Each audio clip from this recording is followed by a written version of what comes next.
First, like to congratulate Mr. Harper for answering a question from a citizen for the first time in this campaign. Mr. Harper, we're having an election because you couldn't tell the truth. Mr. Ignatieff, let's be clear. We're having an election because you didn't tell Parliament the truth, because you didn't tell Canadians the truth, because you abused democracy. That's why we're having an election. That's simply not correct. This is simply not true. I simply don't accept the truth of those attacks. Well, Mr. Layton, that's simply not true. Mr. Ignatieff, I know that you and the NDP have been saying that, but that's simply not true.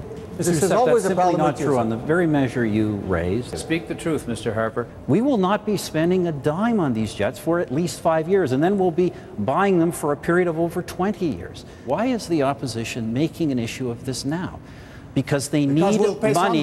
But rather than a big corporate tax cut to the banks and the oil companies who sock it away in reserves and give it away in million-dollar bonuses, what we should do is follow the NDP plan. Gentlemen, the reason why Ottawa is broken.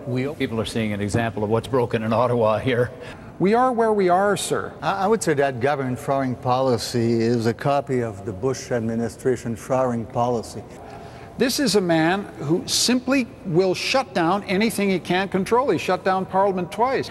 Anything you can't control, you want to shut down. You're a man who will shut down anything you cannot control. Okay, let's get that kind of deception. Quebec and Saskatchewan, Yukon, and now here you are, offered to die. Ever be denied how we stay connected. It's caused that. And now you say, saying that if Paul Martin was... That's the kind of arrived here to put too much emphasis on temporary foreign work. On the federal code, labor code, like you did in 2004 and now on. Why haven't you taken action to stop it? It's taking place all over the place. I'm remembering a Stephen Harper once upon a time. This isn't the old Stephen Harper talking. This is the one who's now been affected by the Ottawa culture, I have to say. That's what you used to be all about, by the way. The old Jack Layton would have supported those things instead of forcing an election that nobody wanted. I mean, first, I just have to say, I don't know why we need so many more prisons when the crooks seem so happy in the Senate. Let some flowers bloom here. Let democracy breathe. Let it live. First of all, I think I've been fairly clear in saying I hope that Canadians do elect a majority government. And I hope this time, I'm being quite frank, I hope it is a majority. We're asking Canadians for a clear majority so we can get on with the nation's business and focus on the economy. Well, in Parliament, all we have is this kind of mudslinging, accusations, bickering back and forth. This kind of bickering. I don't think this kind of political bickering. What matters to people now is not the bickering that goes on in Parliament.